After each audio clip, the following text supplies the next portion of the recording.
Welcome to Timeless Learning, the channel where we teach in-demand tech skills that never go out of style. Before we jump in, make sure you like, subscribe, and turn on notifications, so you'll always catch our next big lesson on data, tech, and the future of work. Alright, so I'm going to go ahead and get rid of myself. We are going to be looking at something absolutely pivotal in your data analytics career, and that is pivot tables. And I think that's really appropriate. It is probably one of the most commonly used things I think that data analysts use to convey information in Excel. It's super easy to group things together, to display information in a very easily understandable way, especially for people who are not data analysts, right? I use this a lot for other managers or for higher-ups who don't want to get into SQL or aren't super tech savvy in like Python or Tableau. They just want it in Excel. And so I use it all the time for that reason. And so we're going to be using this data set right here, bike store sales in Europe. I will include this link in the description. We're not going to look at the columns just yet. We're going to download it.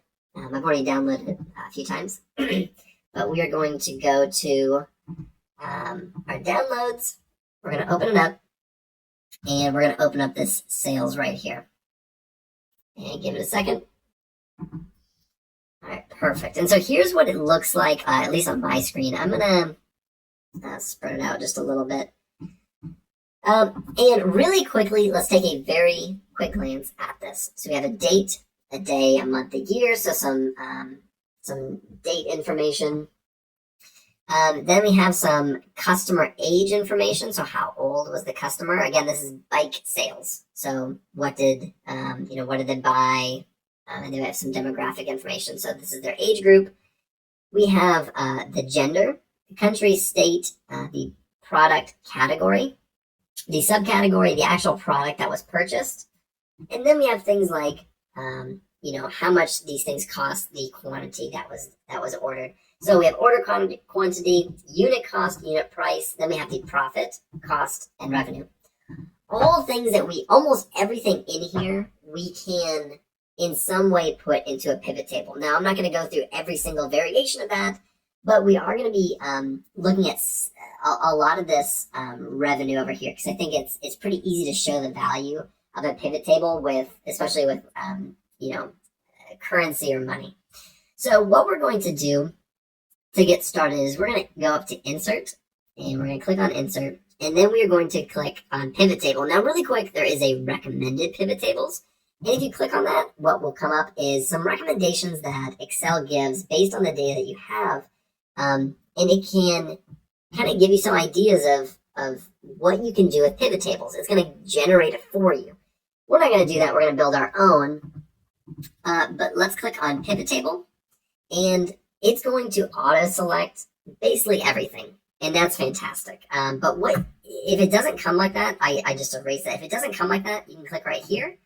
You can click, you can click Control, Shift, and then the right arrow, and then the down arrow. And that is going to select all of our data. And you have right here a new worksheet or an existing worksheet. We're going to create a new worksheet. Just tends to get too clogged up if we put it on the same worksheet that already has a lot of data in it. So right over here are pivot table fields, and these are all of our columns that we just looked at.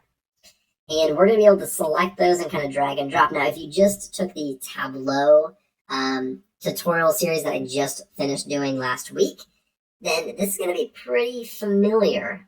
You're going to start seeing a little bit of hopefully some patterns about how the data is kind of displayed.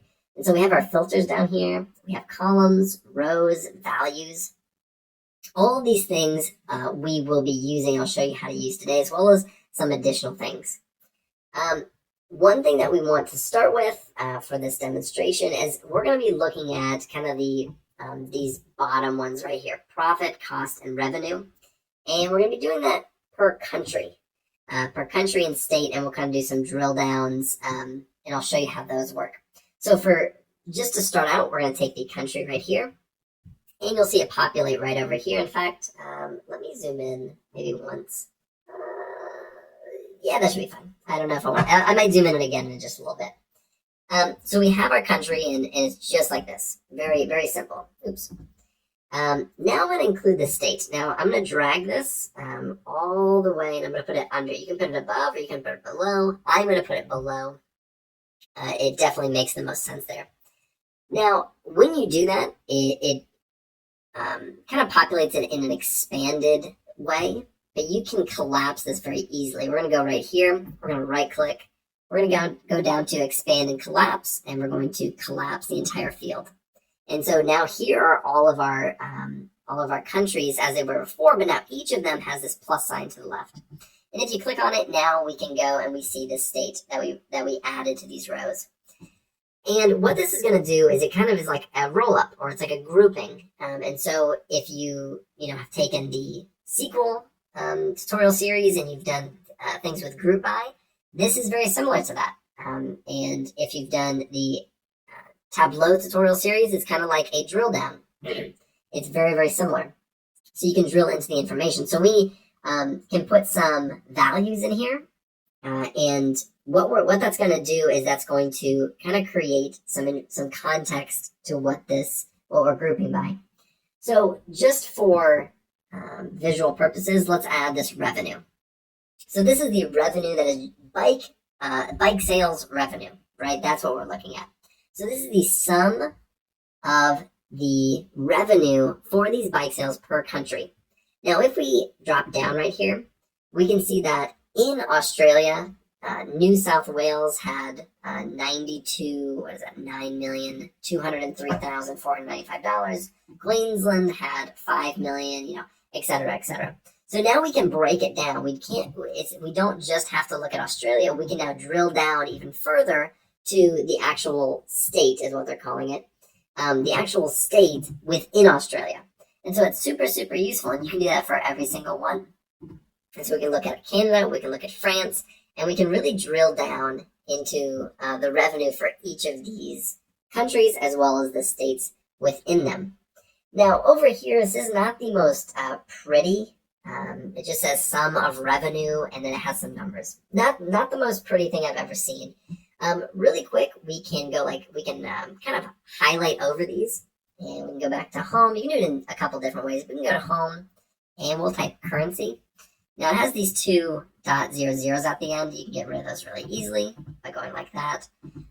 Already, this looks quite a bit better just visually, especially if you're looking at it in dollars. You can change the currency to different currencies if you want to do that. Now, we don't just have to do the sum of revenue. We can do a lot of different things. So let's go to the value field settings. So we can customize this name. So we can do revenue. Oops, be good if I could spell revenue per country. That's fine. That it's just a placeholder to try to show you. But we don't have to just do that. We could do the count, the average, the max, the min. We can do just about anything we want, but let's keep it the sum right now. And if we want to, we can show this value as different things. So percentage of column total, percentage of row total. Let's do really quick, just for demonstration purposes, the percentage of grand total. So when we do that, we can see that the United States, the per revenue per country, the United States has 32% just between these countries, and Australia has the next one. So, it might be kind of hard to glance at this really quickly to know who has the highest, but what we can do is we can go right here, we can go to sort, and we can do largest to smallest. And there we have the United States on top. Now, when you do it right here, it's not sorted largest to smallest. You'd have to go in again, click sort, and do largest to smallest. And so now we can see that California has the biggest percentage. They're pulling in 20% of that 32% of revenue. So I'm just going to click Control Z a few times and get us back to where we just were. And what I want to do is I want to show you a few different things pretty quickly. So we want to pull in this profit and this cost. And so I'm going to pull in this cost next. And then I'm going to pull in this profit. Again, I'm going to change the currency on this. And I'm not going to change the names right now, but you absolutely can do that. Now the revenue is how much is actually being sold. So, for the United States, it was 27 million. Now the cost is how much did it cost to manufacture or store or distribute all of these products. So that was 60 million. And the profit is actually how much money is being made. At the end of the day, after all of their costs, after all their employee costs, after everything, the United States is still making $11 million. Now, you might look at this and you might say, well, I can kind of glance at it and know that this profit is correct based off these two numbers.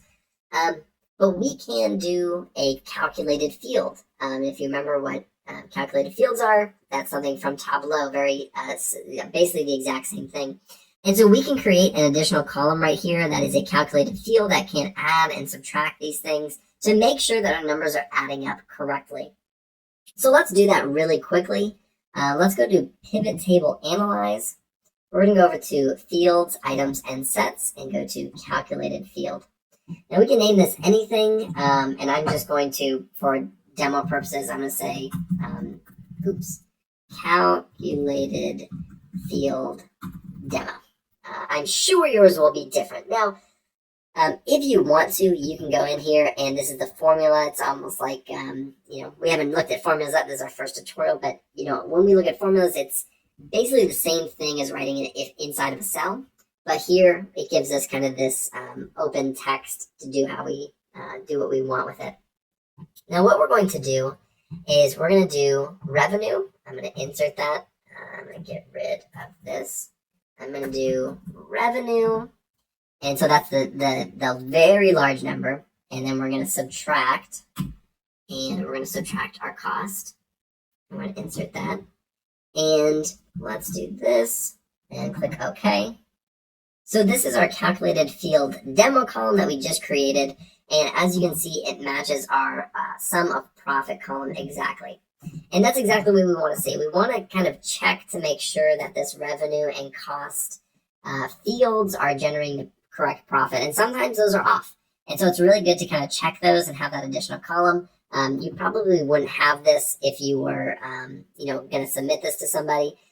Just so you know, now that this is an actual column, you can't go here and do something like cut and paste it over here. That's not, I won't let you do that.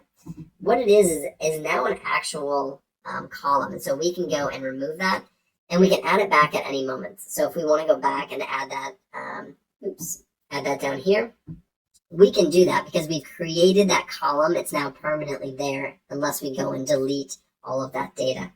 And so we can just click this check mark and it will get rid of it for us. All right, now the last thing that we have not used down here is the filters. Now, the filters is exactly what it sounds like. It's going to allow you to filter on certain things, but probably not things that you already have included in your pivot table. So if you add something like the country down here, it's going to kind of expand everything. And then if you then go and filter on it, it kind of breaks it down.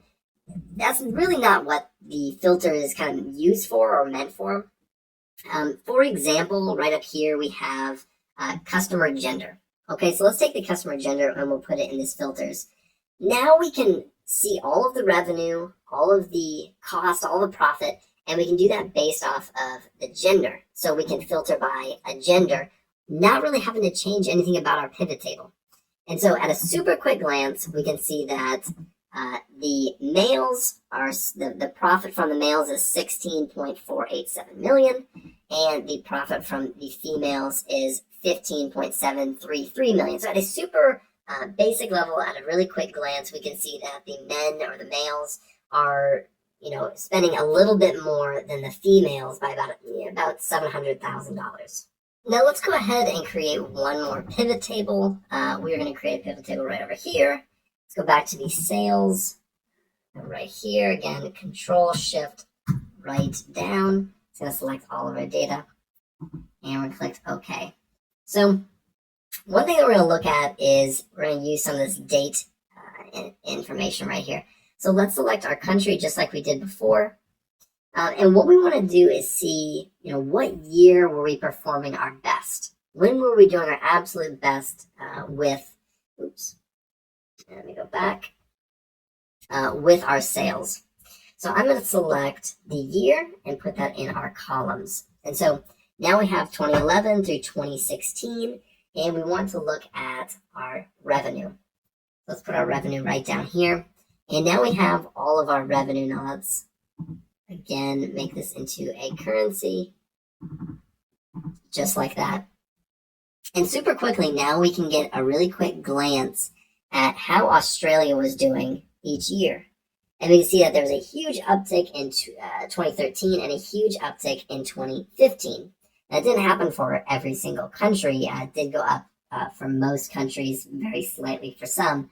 But we can see on a large scale from year to year what that's like. And so within just a few minutes, we're able to create some really useful pivot tables that anybody could look at and understand. And that's really the biggest use of these pivot tables, is that you can kind of group these things together, show some information and data at kind of a broad, larger scale, and make it to where anybody who's looking at it can understand it. That is why pivot tables are so useful. And so I hope that this video was helpful. I hope that I was able to walk through it and help you better understand how pivot tables work and how you can use them when you are working within Excel.